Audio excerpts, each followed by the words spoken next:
Hello friends, welcome to my YouTube channel. My name is Sneha और आज हम start करते हैं टॉपिक जिसका नाम है ऑर्गेनाइजेशनल ऑब्जेक्टिव सेटिंग। ये एक तरह का प्रोसेस होता है, बहुत इंपॉर्टेंट प्रोसेस होता है किसी भी बिजनेस में। उसकी डायरेक्शन को डिफाइन करने के लिए एंड उसकी प्रायोरिटीज़ को डिफाइन करने के लिए ये हेल्प करता है। हर ऑर्गेनाइजेशन का जो वर्क होता है, जो भी वो डिसाइड करते हैं at the time of planning, वो सारा वर्क उसमें हेल्प करता है किसी एक गोल सेम गोल को अचीव करने के लिए, और प्रोग्रेस को मेज़र करने के लिए भी ये हेल्प करता है। कैसे हेल्प करता है? जैसे हमने प्लानिंग करी, कोई ऑब्जेक्टिव सेट किया, उसका पूरा प्रोसेस प्लान कर लिया कि हमें इस तरह से वर्क करना है। अब हम उस वर्क को कर रहे हैं, तो उसमें हमें प्रोग्रेस भी चेक करनी होती है, तो उसमें भी ये हेल्प करता है कि हमने जो स्टार्टिंग में सेट वो ऑब्जेक्टिव सेट किया था, वो सही से चल रहा है या नहीं चल रहा। इसके कुछ स्ट्रक्चर्ड अप्रोच है जो हम देखते हैं। फर्स्ट है understand the vision and mission. Vision and mission का मतलब अंडरस्टैंड करना है, हमें समझना है कि हमारा मिशन क्या है, कि हम किस चीज़ के लिए किस गोल को अचीव, हमारा गोल क्या होना चाहिए, हमारी ऑर्गेनाइजेशन को सेट करने का गोल क्या है, एस्टेब्लिश करने का गोल क्या है, इसका अंडरस्टैंड करना फर्स्ट में।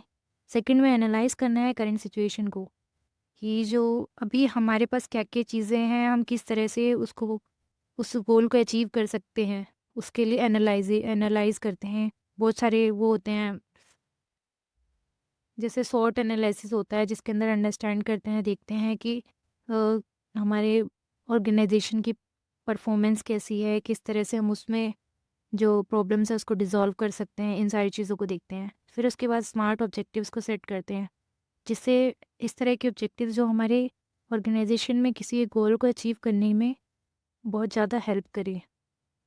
उसके बाद फोर्थ है align align objectives across levels.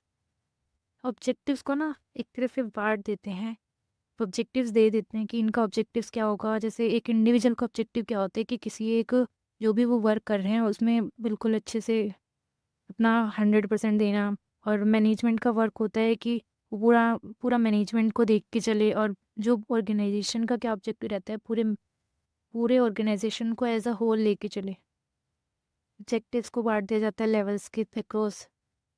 उसके बाद है प्रायोरिटाइज ऑब्जेक्टिव्स। ऑब्जेक्टिव्स को प्रायोरिटाइज किया जाता है, जैसे ज़्यादा प्राथमिकता ऑब्जेक्टिव्स को दी जाती है।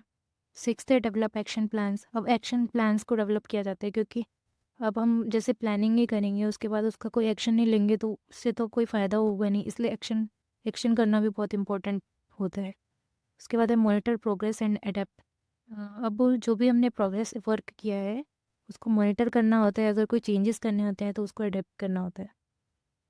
Communicate and reinforce. अब लोगों से बात करनी होती है, कम्युनिकेट करना होता है कि किस तरह से हमारा वर्क हो रहा है, कितना टाइम लगेगा, टाइम लिमिट में करते हैं, इस चीज़ के बारे में कम्युनिकेट करते हैं एंड देन रीइंफोर्स करते हैं। अगर कोई वर्कर या फिर जो भी कम एम्प्लॉयज़ है वो अगर डिमोटिवेट हो जाते तो उनको रीइंफोर्समेंट देते हैं, जैसे कुछ गिफ्ट्स वगैरह ये सब देते हैं जिससे वो मोटिवेट हो, एक्सटर्नली मोटिवेट करते हैं। देन उसके बाद इवैल्यूएशन एंड रिफ्लेक्शन करते हैं, देखते हैं, इवैल्यूएट करते हैं। अब इसके बाद लास्ट होता है कि जो भी हमने प्लानिंग सेट करी थी, जो वर्क किया है, उससे इवैल्यूएशन करते हैं कि हमारा वर्क हुआ है या अचीव हुआ है या नहीं हुआ, और उसमें रिफ्लेक्शन देखते हैं कि दोनों में सेम हो रहा है या नहीं हो रहा काम।